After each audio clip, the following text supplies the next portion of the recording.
Hello and welcome to this course in which we learn how to access the internet from our Excel VBA programs. Internet is a whole layer of technology and we need to first establish the foundation just right.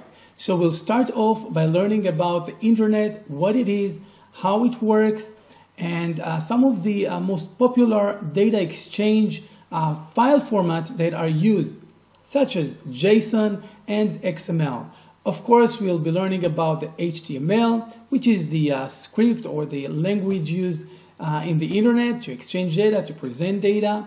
And we'll learn how to consume an internet API. So we will approach an API over the internet, a published API. We will gather the data and we'll do whatever we want with it inside our Excel program. Lastly, we'll also cover web scraping. Web scraping is like simulating a real browsing by a human.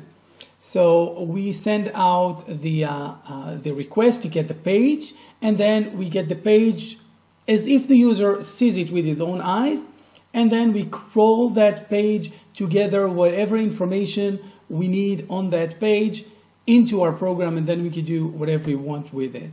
So we're going to cover quite a bit about the internet technology and working with the internet within our program. And by the way, some of your customers or your employer may not really go out to the internet outside of the boundaries of your organization network. However, the internet technology may still be used internally in exchanging data and presenting data in internal portals. So this technology is a good foundation either way. Let's get started.